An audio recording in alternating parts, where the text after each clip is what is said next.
film d'animation avec personnages et décors en argile ou pâte à modeler, réalisé en stop motion, c'est-à-dire image par image, avec une fluidité et une inventivité impressionnante, à la manière des prouesses techniques des Wallace et Gromit ou Chicken Run, mais avec une esthétique bien différente, beaucoup moins ligne claire, moins enfantine et plus fourmillante de détails aussi, et surtout, beaucoup plus sombre dans sa tonalité.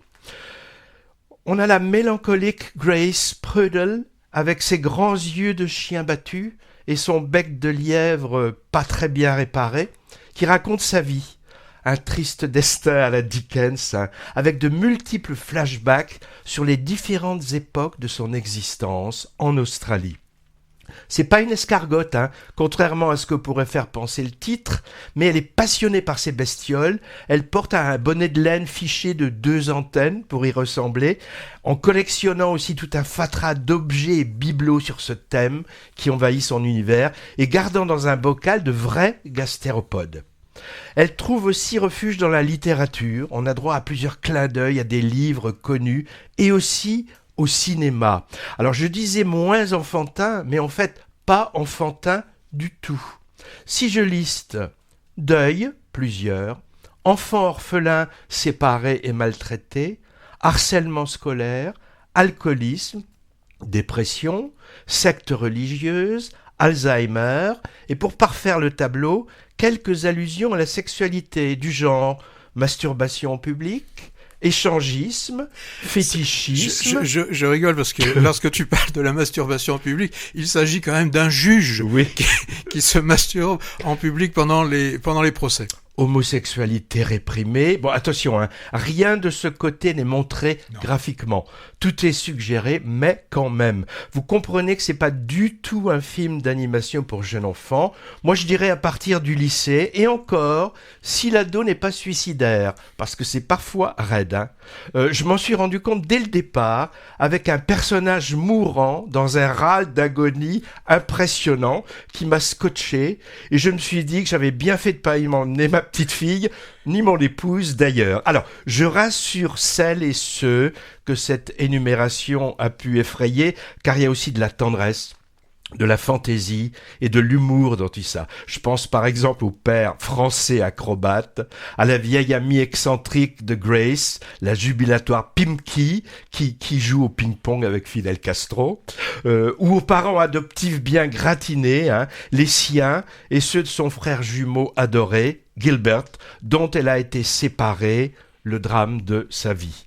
Et puis, il s'agit aussi d'un récit de résilience, où la lumière perce sous la noirceur. Ça m'a évoqué de loin l'univers sombre de certains films d'animation de Tim Burton, mais sans le côté grand guignol gothique. Et comme référence évidente, et c'est pas rien, on pense aussi à Ma vie de courgette de Claude Barras en 2016, qui était aussi l'histoire d'un jeune orphelin. Une petite chose à déplorer, tu me diras si c'est ton cas Patrick, trop d'occurrences, de grands yeux tristes qui se remplissent de larmes en gros plan, effet facile qui en rajoute inutilement dans l'émotion. Alors c'est un détail, parce que l'ensemble est vraiment bouleversant, avec une maîtrise technique époustouflante, une fois de plus, démonstration que l'animation sait traiter des thèmes matures avec talent. Et ici, le talent en question, c'est celui d'un Australien de Melbourne, le réalisateur Adam Elliott, déjà multi-récompensé pour ses courts-métrages, 2e long-métrage après Mary et Max, il y a 15 ans. C'est un type qui travaille lentement. Alors, son Mémoire d'un escargot a reçu le cristal du meilleur long-métrage lors du dernier festival d'Annecy, qui est la Mecque mondiale du cinéma d'animation. Son concurrent, Flo, était reparti, lui, avec le prix du jury et celui du public. Toi qui, normalement, me disais que tu aimais pas les films d'animation, je pense que celui-là t'a touché. Oui, il m'a touché déjà. Il y a le scénario de Mémoire d'un escargot, qui est vraiment une exploration assez délicate de thèmes qui sont quand même universels, que la mémoire, la perte, la recherche de sens, et c'est un film qui touche profondément. Il y a, alors, pour certains, il est possible qu'il y a quand même une approche un peu contemplative du film. Ça pourrait plomber un petit peu par moment, mais moi j'ai trouvé que cette lenteur avait du sens, et ça nous fait vraiment plonger dans la psychologie du personnage. Donc il s'appelle Grace. Alors Grace, en plus, bon, c'est un prénom dur à porter, et quand on voit la pauvre petite fille, voilà, il y a une sorte d'antinomie entre le prénom qu'on lui a donné et ce qu'elle est. Dans le film, il y a la recherche aussi du jumeau, de l'être perdu, et ça vous le verrez dans le film. Donc moi je trouve que c'est quelque chose de très touchant. On pourrait parler même de qualité des interprètes qui sont en pâte à modeler.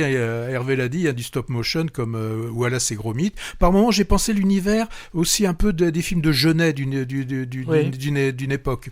Le côté bricolage. Ouais, mais c'est très beau, et les décors. Il y a l'animation elle-même des personnages principaux, et aussi tout ce qui est en arrière-plan est tout à fait réussi.